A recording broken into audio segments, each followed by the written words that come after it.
morning and welcome to all our panelists and our panel session this morning and all our delegates that have dialed in for the panel today.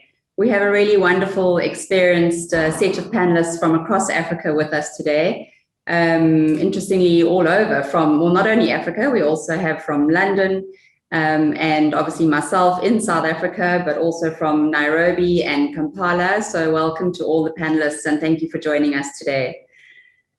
So we're going to speak today about innovative tariff systems and how they can be structured to deliver sustainable pricing and impacting obviously on the revenue of projects. And in all of the sort of project development that I have done over the years, you know, it's one thing to set up the technological side or the technology side and the legal side and the environmental side and the permitting, but I often find that once we get in the project, once we get to the stage of financial modeling and structuring tariffs to suit the clients or the off-taker, that is often where it gets interesting and often where it can make or break a project.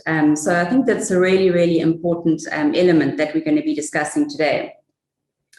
I've especially seen this in projects sort of that we're busy with through DRA and Synergy, projects in West Africa where we're supplying power directly to mines, for example, hybrid power, so thermal, solar PV and batteries, and how important it is to get that tariff structuring right in line with the technology, in line with, you know, what works for both the project and the off-taker, really, really critical elements. So I think that today we'll probably touch on quite a few different elements around tariff structuring. And I would imagine, you know, we will talk about market design, we will talk about how important it is to have an enabling policy and regulatory environment, as well as various technologies and how tariffs can be structured to suit technologies and generation profiles. So I'd like to kick off by welcoming our wonderful panelists today. And I'm going to ask each of them to introduce themselves because I think that they will do a much better job of it than I will. And once you've introduced yourselves quickly, then I will give each panelist sort of 5 minutes or so to discuss the topic from, you know, from your perspective. So we've got a range of perspectives in the room, which is very exciting, from an OEM, from financial, from legal, from structuring side. So I think we're going to get some really, really interesting and hopefully innovative insights today onto the topic. So maybe, Adiro, could I start with you? And maybe you can just introduce yourself and just a little bit around your background. So welcome to today's panel. Thanks very much, Wendy. It's really great to be here speaking with you all today. So I'm Adero Okudo, and I am an Associate Vice President at Milele Energy, which is a private equity platform that is focused on making investments in power projects across the African continent. And so I've been, you know, with Milele for some time now, but I have a decade of experience in project finance pertaining specifically to renewable energy projects. And so I'm really quite thrilled for this discussion today. I'll share some insights mostly related to financing projects and getting them to financial close, you know, while balancing, you know, all kinds of competing interests, you know, those of the utilities, as well as those of the project sponsors. So thanks once again for having me. Great, thank you so much, Adira, and welcome. Good, if I can go on to Edirin, I think from an OEM perspective, yeah, if you can introduce yourself. Gladly, thank you, Wendy. Also pleased to be here. So my name is Adiran Agagovia, and I am the head of business development for the Amsterdam-based company AMP Technologies. And so what we do at AMP is we partner with energy companies that own, operate, finance a portfolio of renewable hybrid systems across the continent. And we support them. We support the operational and commercial aspects of their scaling efforts through the use of our software solution. And so my job is really cool in that I get to weekly speak with different developers and financiers across the continent who are using unique business models to address the energy situation. So happy to speak from the OEM perspective. Fantastic. Thank you so much and welcome. Joshua, if I can go over to yourself. Thank you, Wendy. Joshua Ogwal is my name. I am the executive director of a company called the Asset Reconstruction Company based in Kampala. We work with various banks to restructure projects of various kinds. But in addition to that, we also co-develop with various developers, generation projects, and are currently working with one developer on a transmission project. In addition to that, I am a partner of Legal Mark Advocates, a law firm that focuses on financial law advisory and infrastructure advisory. We advise financiers, developers, and the regulator on various issues in the power sector. Thank you. Great, thank you so much, Joshua. Really interesting background. And Zahid, over to you. Thank you, Wendy. Hi, everybody. I'm Zahid Ahmed Hassan. I'm a director with Arch Emerging Markets, an asset manager. I sit within the Africa Renewable Power Fund, and our mandate is to do renewable energy projects across Africa. We focus on both the off-grid and the on-grid sector. And I think we've been seeing a lot more activity in the off-grid sector of late, and perhaps today's topic can speak about maybe getting more traction in the typical IPP sector with government and state-owned utilities. I'm based in Nairobi, formerly from South Africa, where I used to work with Biotherm Energy. Thank you. Great, thank you so much, Zahid. So before we go on to the sort of your insight into the topic, I do just want to say to the delegates that have joined the session, please feel free to post comments and questions in the right-hand side in the chat room, and the panelists will have a chance to answer that and respond to you through the course of the session. So thank you and welcome to everybody again. So I think let's kick off again in the same order, if you don't mind. Maybe Adero, if you wouldn't mind starting, give us some of your sort of insight into the topic, into tariff systems, how you see from a project financing perspective, how much innovation can you actually bring into this sphere, when you look at projects? Great. So I will share, the perspective that I've had working mostly within the Kenyan regulatory environment. Kenya is one of those countries that does have cost-reflective tariffs, and this journey towards cost-reflective tariffs has been one which has entailed various, institutional reforms targeted towards making the entire power sector really more market-based. And I think that these reforms really have taken decades to achieve.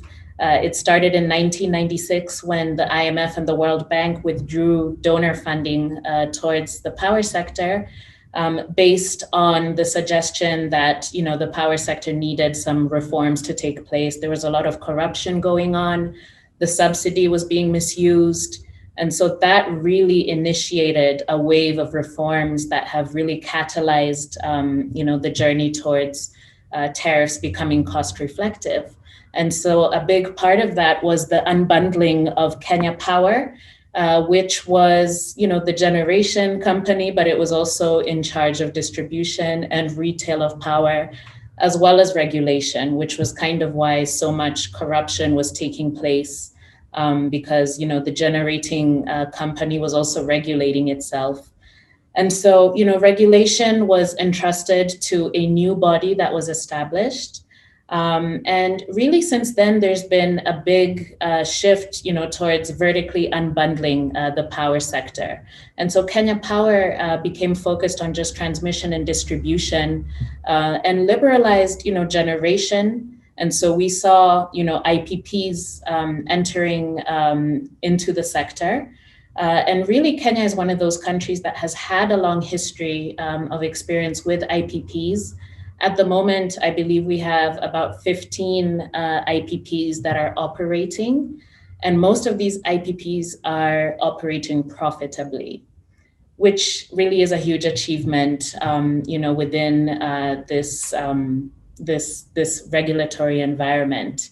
And so really, I think many of those institutional changes have really boosted the market, but there's also been, a huge shift towards diversifying the energy grid here in Kenya.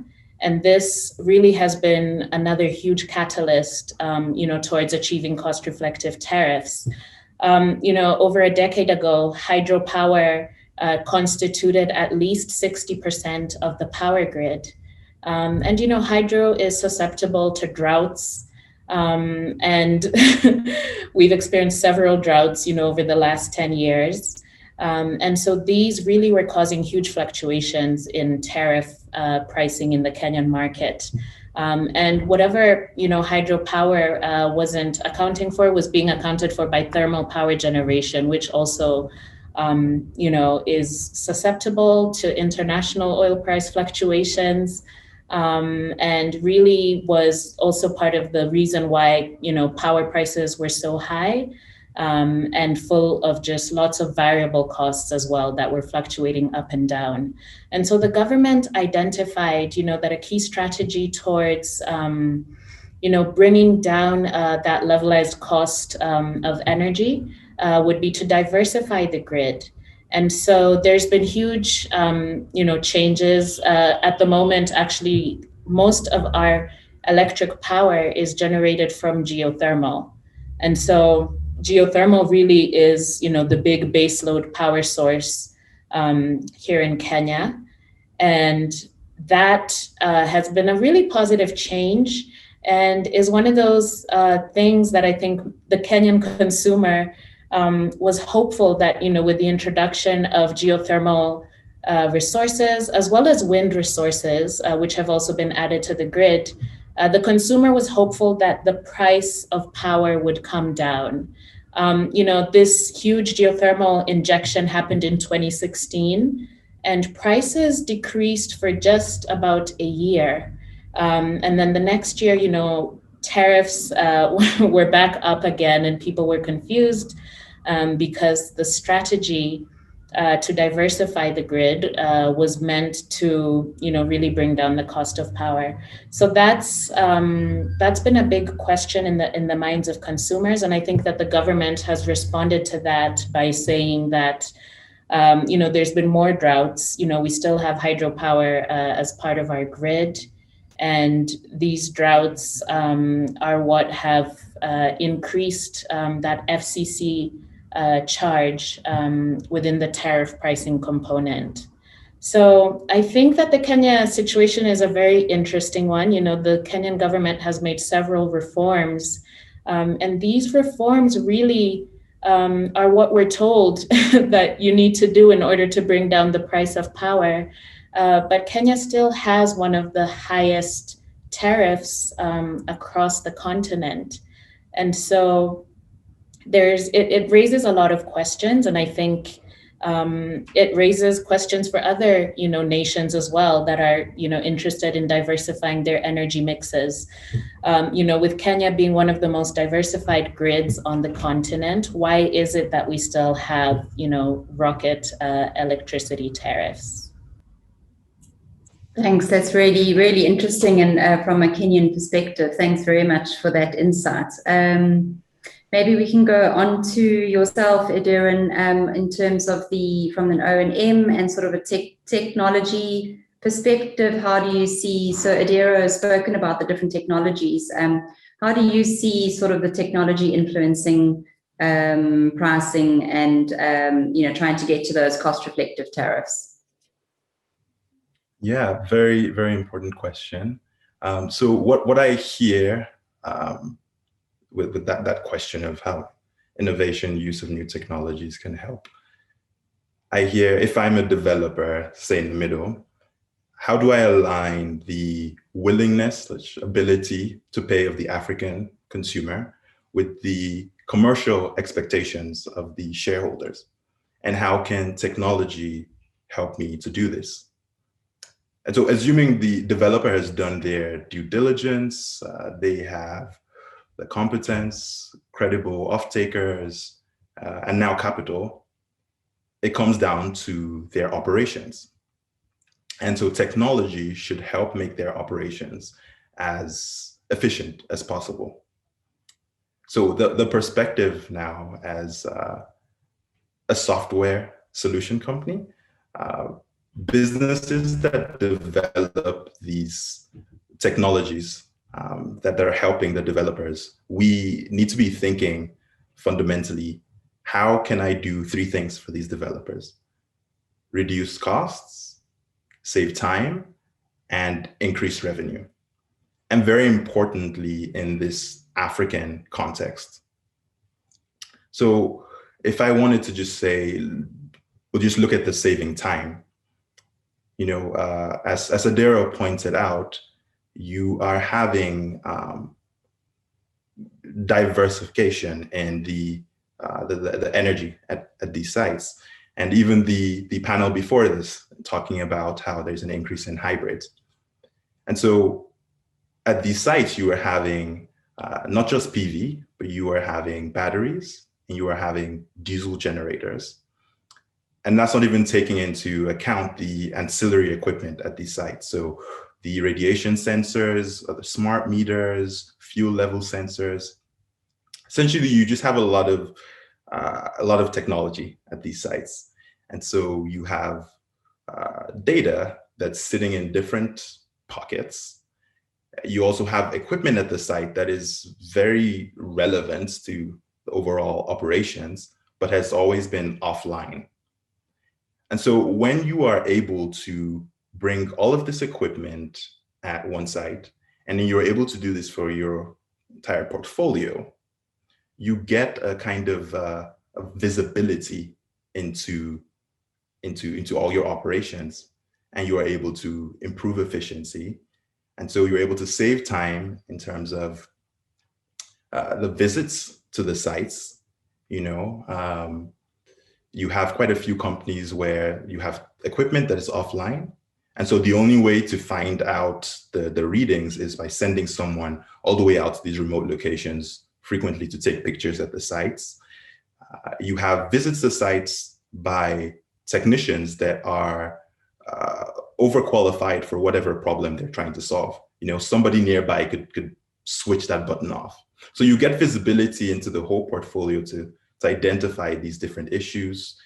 And you are able to, also with having the readings for the reports that you need to give to the investors, you have all of this information from a single access point.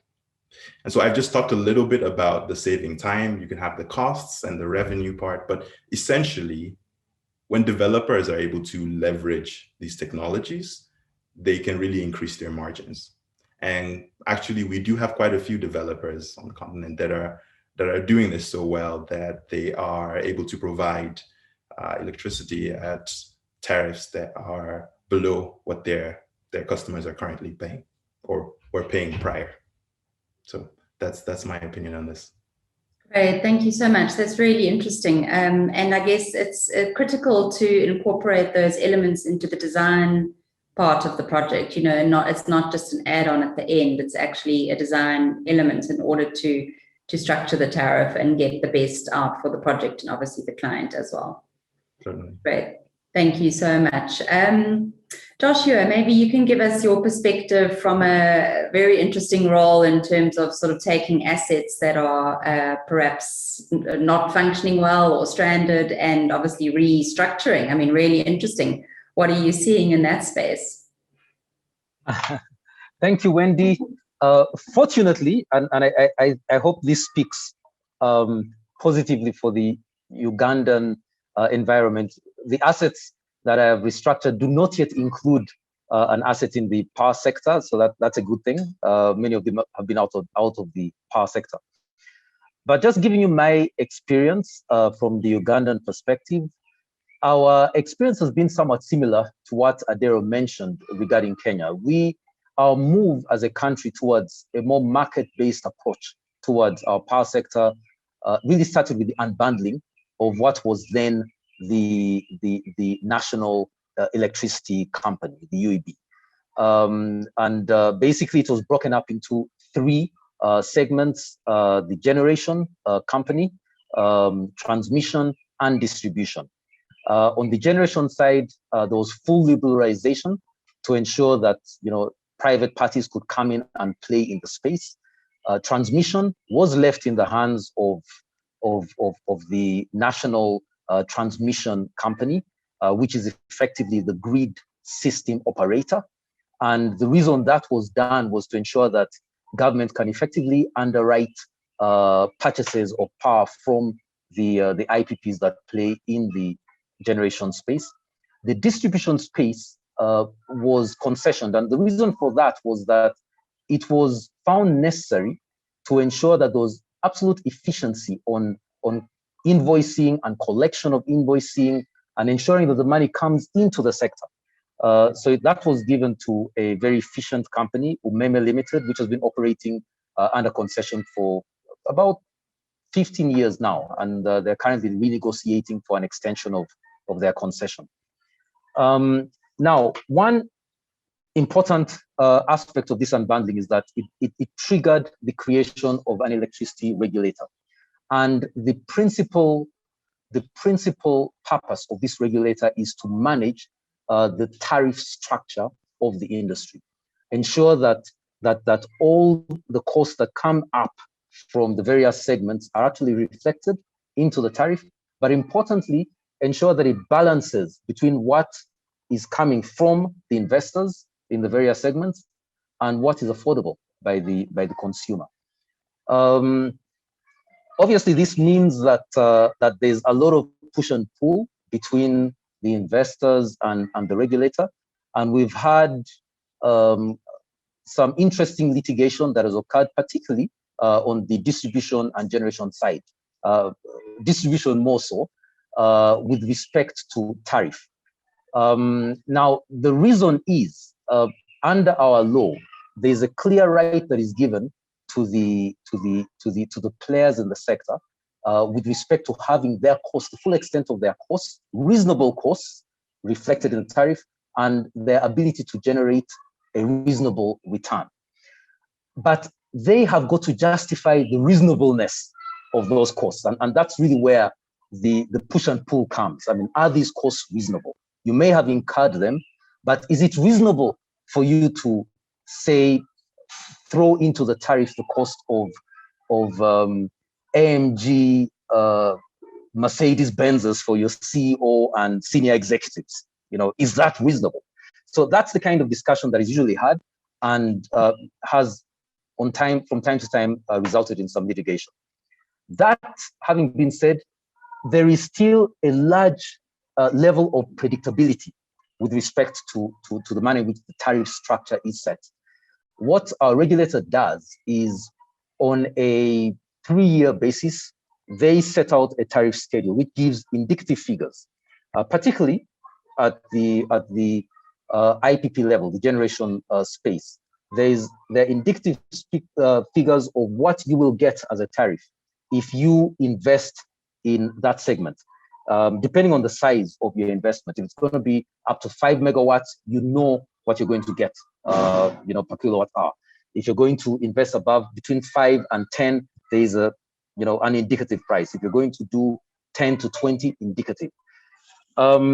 If you feel, however, that those indicative rates are, do not fully compensate you for your investment or give you a fair return, then you still have an ability to negotiate with the regulator in order to get a better tariff. So in Uganda, we generally have a cost-reflective tariff. And I say generally only because in the transmission space, there is still the government influence in it. It's managed by government. So government fully underwrites the cost within the transmission space. But we are slowly moving to a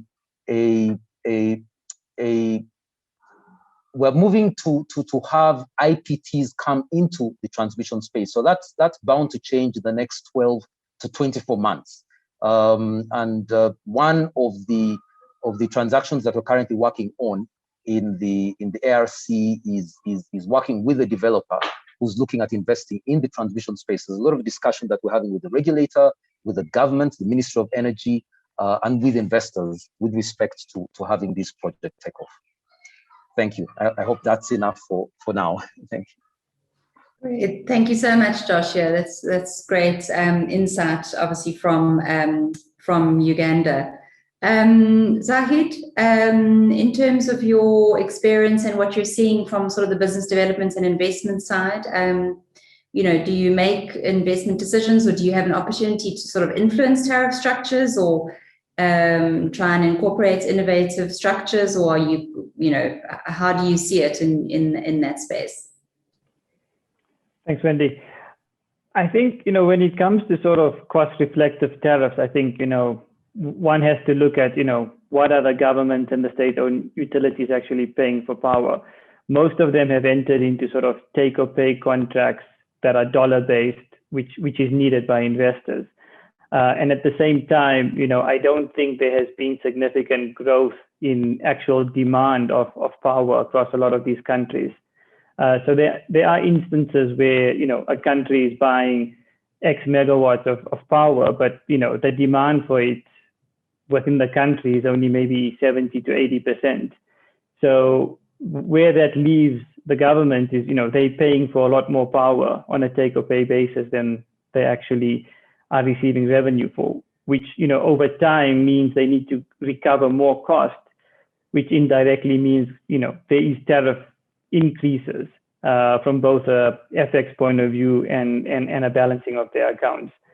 I think where we're seeing the market at the moment is, given the decreasing price of renewable energy, especially solar PV, and, the uptake of battery storage and the price coming down there, is a lot of the larger consumers and FMCG companies are now resorting to C&I projects. As you mentioned, a lot of mines as well.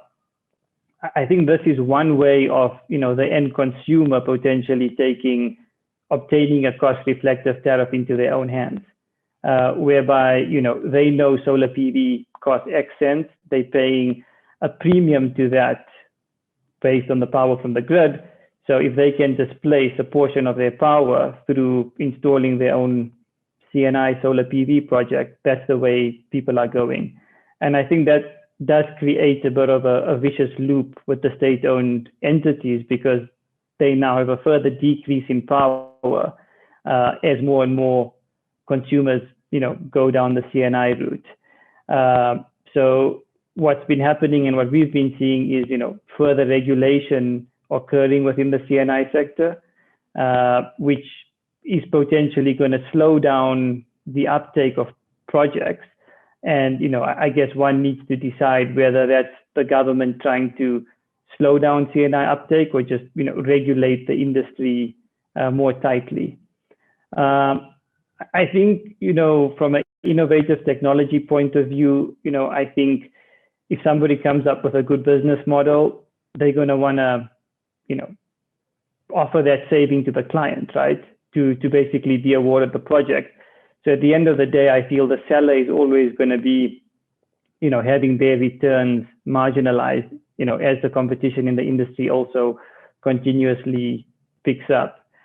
I think when we come to, cost reflective tariffs for people in the more rural areas, I think it gets sort of more challenging as well. There's mini grids which are being developed in certain regions. And then, there's a lot of policy and regulation around the tariff structure over there. Or you then have the solar home system market where individuals go out, put down a deposit, buy a small little solar starter pack, and then pay for that on a daily basis.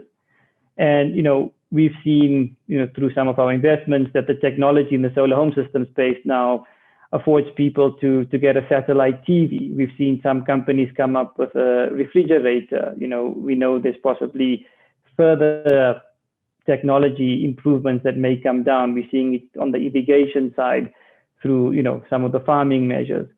So I don't even know if, by the time the grid reaches those people and the tariff is going to be a certain cents per kilowatt hour, whether those people will actually want the power from the grid, because it may be too expensive if, the cost of the infrastructure to get the power there, and then adopting a cost reflective tariff structure would make it not feasible.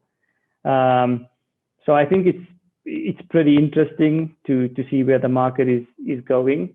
And I think, there's going to be a lot of pressure on investors and their returns and, sort of some of the clauses they're willing to accept in contracts to allow governments potentially more flexibility on the sort of take or pay option. We've seen some markets already moving away from take or pay, but the bankability of those projects for now will come into question. So I think I'll leave it there for now. Great, thank you so much, Zahid. I was just interested to understand maybe from you, Adero, in terms of the sort of the baseload power that you have in Kenya, obviously so much from the geothermal and the hydro. Are those tariffs that government sets? Are those or is that for government generation or private generation? And do they have feed-in tariffs, or how? Capacity and variable charges, or how are they structuring those? So if I was someone wanting to come into that market, what would I be faced with in terms of what would I be allowed to do in that market? Right. So Kenya does operate a feed-in tariff policy. And so, renewables are prioritized, when it comes to grid capacity.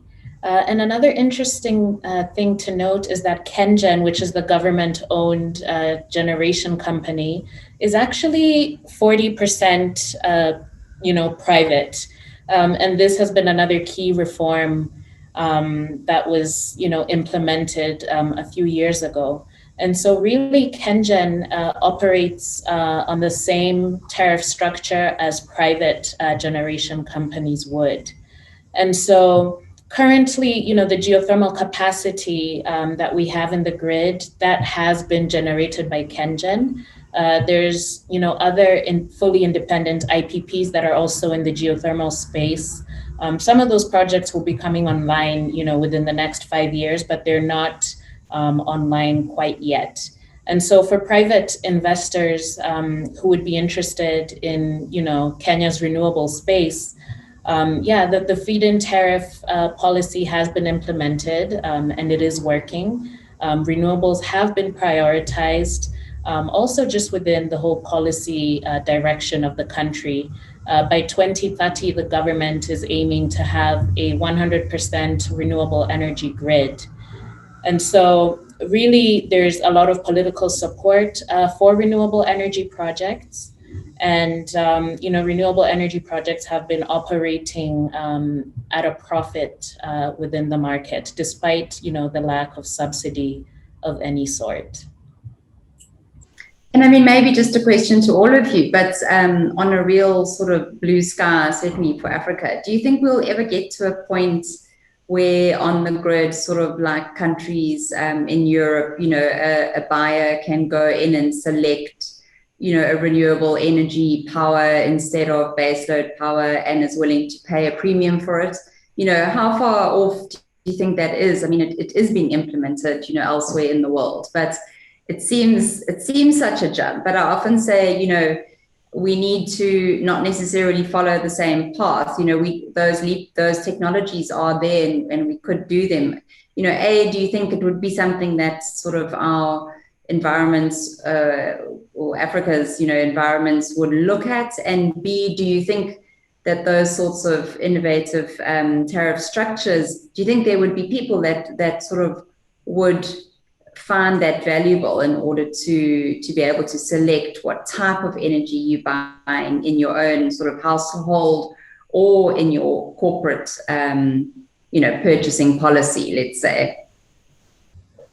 I think that's an interesting question. I do see that in the future. I know here in Kenya, with our latest Energy Act of 2019, transmission and distribution have been liberalized. And so it opens up the space for private companies to participate. And so even though, we're probably at least a decade away or more, from that advanced FIT framework, I think that there's private companies who have an opportunity to come and operate in the sector and retail their electricity directly to consumers, so that consumers, have more choice outside of just choosing Kenya Power. And this would probably, propose economic benefits as well, because if a private company is selling purely renewable energy, then the cost of power is going to be without those fuel surcharges and various other levy costs that are currently driving the Kenya Power tariff price up. So I think it's an interesting thing to think about, and I would say that I could see that in the future. Yeah, I think that would be a really great place to go, because it's not only giving diversification on the generation side, but it's sort of diversifying or sort of splitting up your users, into saying that they actually have a choice of whether they're prepared to pay a premium tariff for a renewable power or a power that they really want to buy. So I think that's always something interesting. So this is maybe a question for Zahid and Idiran, and also Joshua. I suppose when you look at projects that you've picked up and you're restructuring, how does that technology that you were speaking about, that integrates different also should I say the software that you use that integrates different technologies? So say you're looking at a hybrid, thermal, solar PV and a battery, or say, for example, Zahid, you were talking about, the home solar systems, and how does software manage those interfaces, and how can they actually enable you to have different tariff structures? So tariff structures which align with, exactly. So for example, in a mine, tariff structures which align with their demand, because they obviously need different power at different times of day, and your different technologies are providing that. So how do you actually sort of link that and enable that different structuring to be designed into your projects? All right. So from what I hear in the question is with software and also some hardware, these technologies help with the efficiency, but how does that translate into the tariff structures? Okay. So I'm speaking a bit more from, so like with the mines, a bit of like a self-consumption case. So different agreements are really struck with the off-takers. So it could be just a kilowatt hour tariff, and then whichever energy you're selling, if it's times where you're getting a lot of solar, so you're selling that. If it's time where there's low solar, you switch to gen or battery. So whichever source you're selling at your tariff, or it could be lease agreements with time of use agreements that you're using. And so there has to be that flexibility there, in working with your end customers. And so where you would see the efficiency translate is these developers will be signing power purchase agreements for maybe 10 to 20 years with these off-takers. And so over this period, it translates more specifically into whatever the O&M budget is. So if I can bring that down, that translates into savings. And if I can work with the end customer to create agreements that are more beneficial for them, that's a big advantage on my side. So that's a little bit of how how the technology companies support the developers to better serve their end customers with tariffs that are agreeable. So it's a bit of a, we're all meshed together a little bit. Okay, great. Thanks. Zahid, do you have anything from your side? Yeah, I think, I think when a developer is actually putting together the system for the client, they're probably using a lot of the technology Adrian is speaking about to size the system correctly. I think when it comes to renewable or, maybe battery storage, what I've seen is the price per kilowatt hour is fairly consistent between the two. The minute you bring in the diesel component, I think the diesel aspect has its own pricing given the variable fuel cost, which may change over time. I think, what potentially can help the industry a lot more is if there's options to wheel the power. So I think, typically if you were to construct a 10 megawatt solar plant for a mine, it's probably going to come out at a tariff of X cents. Whereas if you could build a 20 megawatt project and wheel any excess power to a neighboring mine or back into the grid, you could then come up with a slightly more innovative tariff structure whereby, the mine pays you a certain tariff for so many megawatt hours. If they take more, the price can come down because you actually have the excess capacity in the system. Though I think, wheeling is not yet there. There is legislation in a lot of countries that allow for it, but implementation hasn't yet been there. I think probably Namibia to date has come up with quite an innovative framework. So I think it will be one of the first countries to see how that gets put in place. I know South Africa seems to be going down that path. So hopefully other countries will follow in order to, assist bringing down the cost of tariff across the board. Great, thanks. Yes, and Joshua, from your side. Thank you, Wendy. On our side, the way it's really done and the manner in which the tariff structure helps to motivate use of better technologies is really through incorporation of an incentive-based mechanism. What's done in Uganda is we negotiate the power purchase agreement prior to construction. With absolute clarity what tariff you're going to get before you start the actual construction. And that is it's not going to change. So if you can, subsequent to the negotiation of the PPA, if you can then come up with an approach that reduces the amount that you're going to put into the investment of the actual plant and equipment, that allows you to then increase the IRR on your plant once it's completed, and that is the way it's been handled here.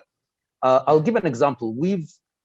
For the previously, and I would say maybe 6 years ago, the cost of construction of a generation plant, you'd put a finger to the air and say it's going to be $2 million per megawatt.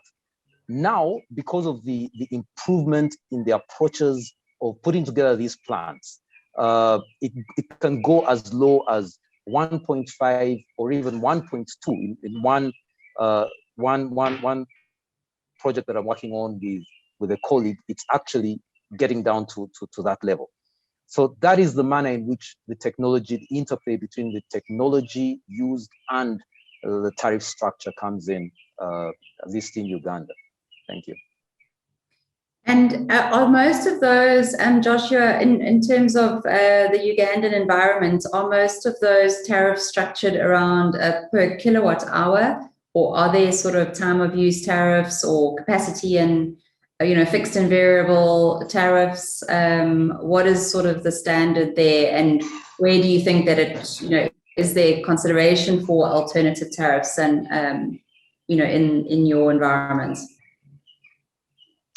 Thanks, Wendy. All of these are really structured at the moment on a per kilowatt hour basis. We haven't gone towards other tariff structures with a time of use. And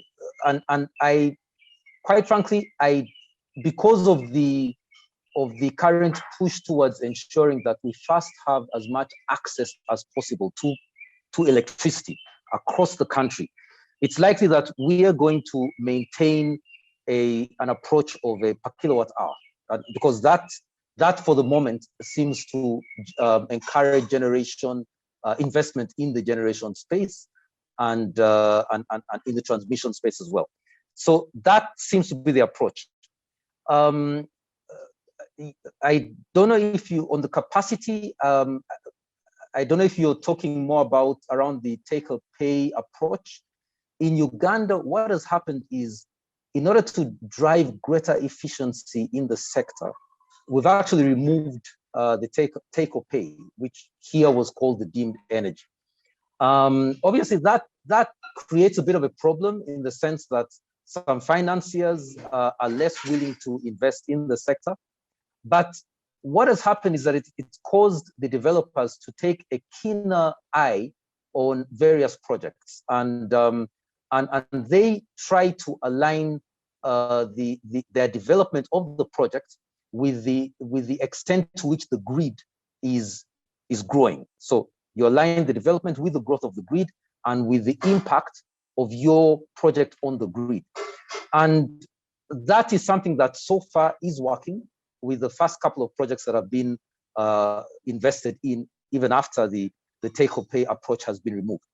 And we're now seeing more banks beginning to lend despite the removal of the take-or-pay, which shows that the approach of doing that alignment is actually working, because it gives you an assurance that once you construct, you will be able to get the grid owner to still purchase your power, because the grid is close to the location of your plant.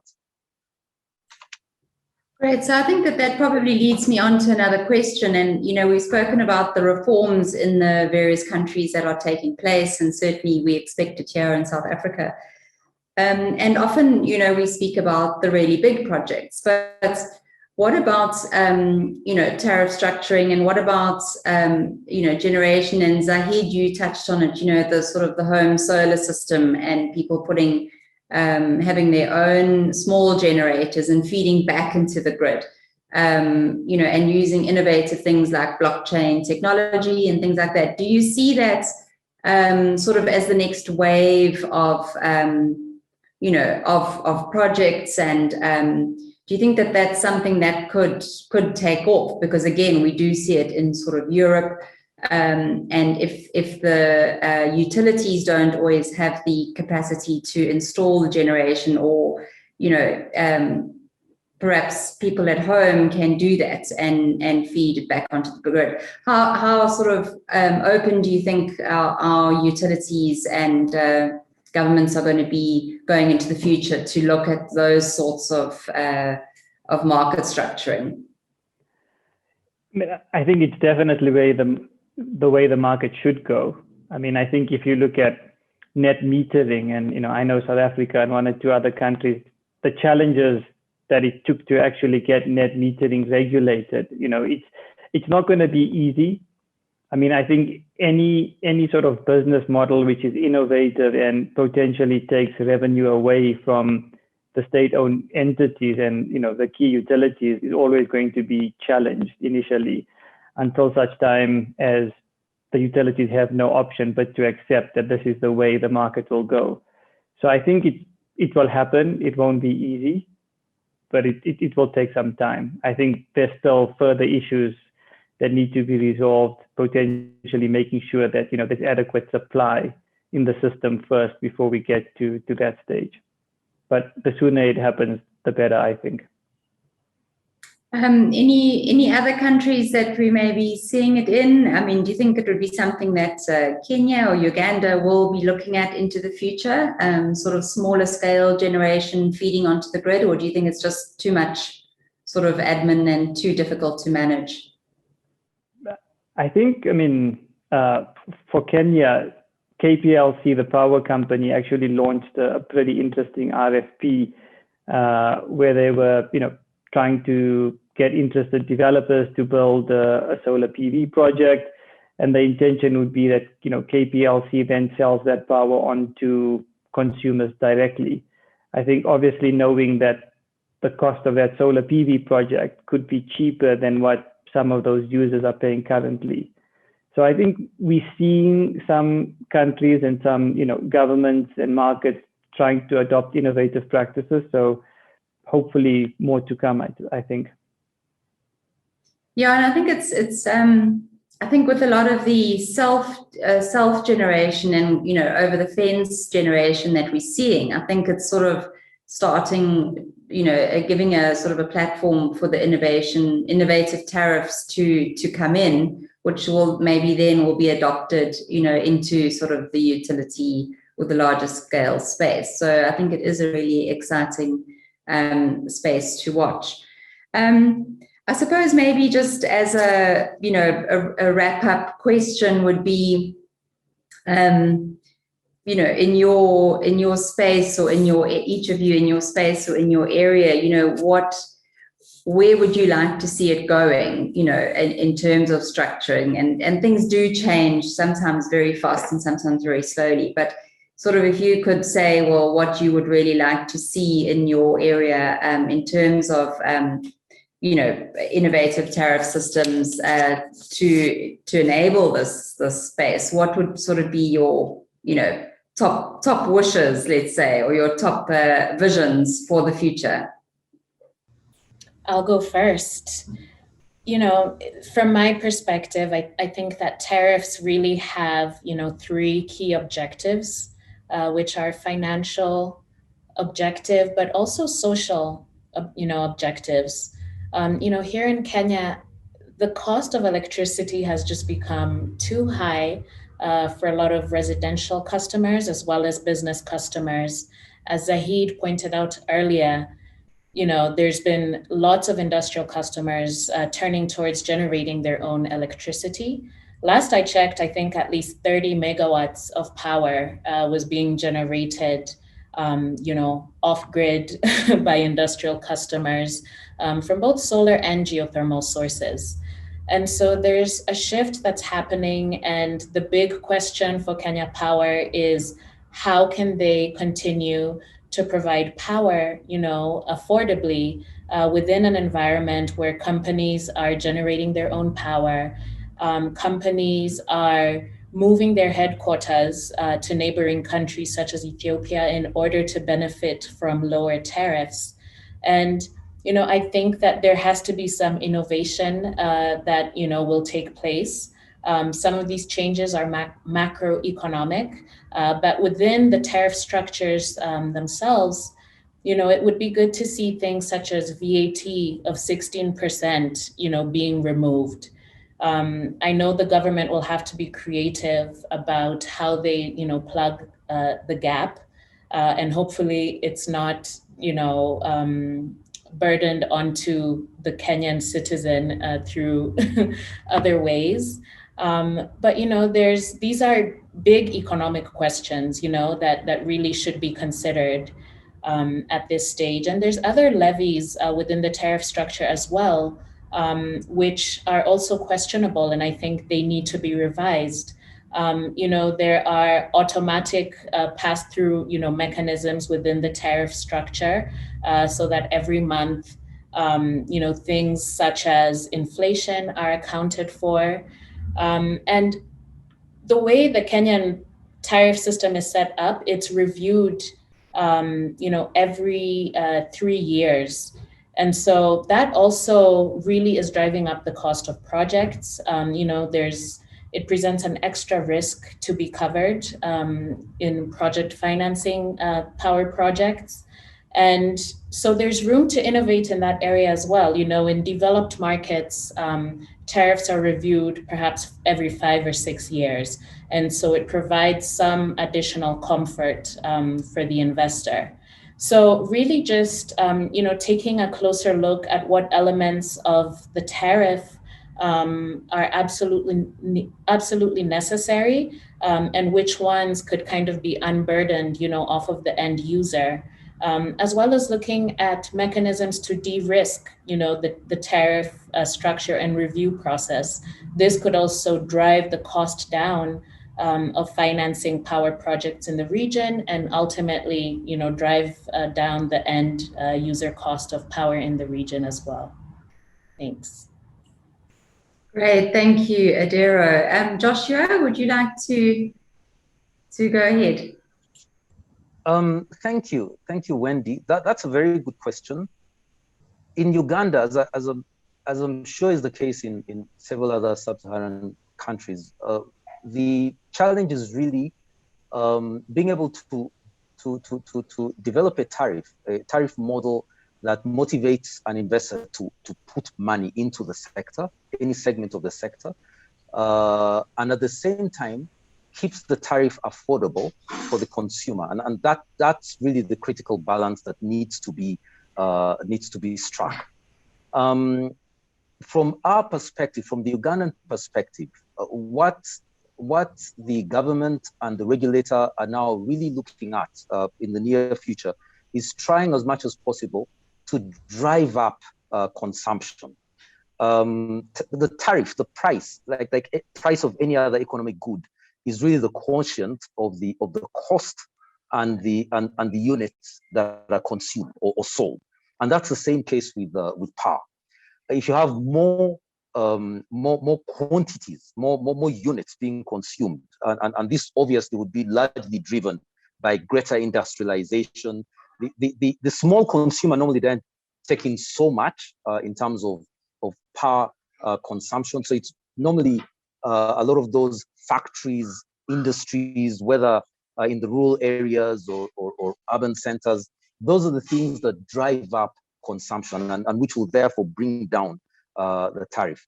That is what Uganda is really looking at, and we are certain that as the government focuses more on encouraging the setup of industrial parks across the country, that's going to help to drive up consumption, since the various factories and industrialists will be offered more competitive prices. So that's where we see things going in the near future. We see a reduction in the tariff because of an increase in consumption in Uganda. I think that's really great and such an important comment, because in other countries I think we're trying to limit consumption to match it to generation instead of trying to encourage developments and consumption, but match the generation to that, the other way around rather. So that's really good to hear that that's happening there. Darren, from your side, innovation, what would you like to see? What would be on your wish list or your vision for this space? Yeah, I would say it's just been very interesting listening to fellow panelists and the perspectives from their individual countries. I was just thinking overall, it's like the common thing we have with Africa is like we're battling these two things, providing reliable electricity and then also providing access to electricity in certain regions, and each has its own challenges, and there's the viability gap. If you're providing electricity to people that cannot pay it back, and just referencing some things that have been said earlier of just the different ways that technology is being used to find what is the most effective option, whether it's grid extension, mini grids, solar home systems. But I'm just excited to see how technology will help in respect to the tariffs of maybe using mini grids in this remote location and then productive use equipment to help grow the ability to pay for tariffs, so that when the grid finally reaches them, the people in that region are capable. So I'm interested in just seeing all the different ways people will approach the problem. It's also just good to see that on the renewables side, component costs have been going down. We have the RENA report talking about how PV costs have gone down 82% in the past decade. So on that side of the operations, with those costs going down, the dream is to see a day where renewables are not just like a nice option to have or a green option, but they're just economically the best option. So those are my thoughts. No, great. Thank you so much. I agree with you there. And that whole thing about, reliable electricity at the right price and access to it is so important. Zahid, from your side, when you're developing projects and investing in, what would be sort of the blue sky wish to be able to enable your projects? I think it would be twofold. Probably one would be deregulating of the market and opening it up more. So, people can just buy and sell power on an arm's length basis, obviously driven through wheeling, and, there could be a cost structure that, the wheeling operator in the country does get some part of the tariff in order for them to continue operating the grid. I think with an open market, you get a lot more innovation. I think, yes, there are rules and people try to work within the rules and come up with creative solutions. But I think just an open market would be helpful. And secondly, I think it's, when you're developing projects with the governments and the state-owned entities, I think it's been mentioned before that just clear guidance on, what the kilowatt hour price is going to be, because I'm sure people here know that you told a certain tariff today, you develop the project, there's delays, and 18 months later, now the tariff is, 20, 30% less, and you've got to go back to the drawing board. So I think having a clear sense that the tariff's not going to change is also helpful. Absolutely. No, that's great. Well, I think, thank you so much, everybody, for such an interesting conversation and such interesting insights. I think we could probably take each of these things we've touched on and speak about it for an hour each. We've really dealt with the different phases of projects, through developments, financing, funding, through operations, efficiencies that we can have, as well as, Joshua, from your side, when you look at assets and need to restructure and get them sort of back on their feet. So it's been really interesting. And having touched on both from the utility side, what utilities and governments are doing, as well as sort of the C&I space, embedded generation, right, even down to home generation and people, tariffs potentially encouraging people to feed power back onto the grid from their own units and to actually invest in their own assets, which I think is a great thing to do. We've spoken about various sort of tariff structures and touched on so many of them, including time of use tariffs, just the normal kilowatt hour, capacity charges, fixed and variable, green power, net metering, as I say, all of which are complete topics on their own. But I think what you all summed up with at the end is this need for innovation, open-mindedness, and understanding what we are actually trying to achieve in any project or in any, from any even government or private point of view. And that is really around, reliable electricity, access to that electricity at the right price and with the right structure. Probably add that onto the end of that objective. And I think it just shows that innovation is both needed by by the utilities to look at ways to enable and encourage investment into their systems. And I think the regulatory reform is so encouraging that we're seeing through the continent. So that really is going to be an interesting space, and it does open and enable investments. And hopefully there's, we can still keep people connected to the grid, because that is also really important, I feel, in terms of the just the infrastructure of our different countries, that the utilities play such an important role. So if they can be more innovative and rather get more people onto the grid and get that growth that you were speaking about, Joshua, I think it's really, really important. So I just, like to thank you all so much for joining the panel and for your insights, and just from across the continent, hearing all of the news and thinking about innovation. And thank you so much to the delegates for listening to us for this time. And I hope that we can deal with some of your questions and comments. We'll be reading your comments on the sideline. So just really appreciate all your time, and thank you so much.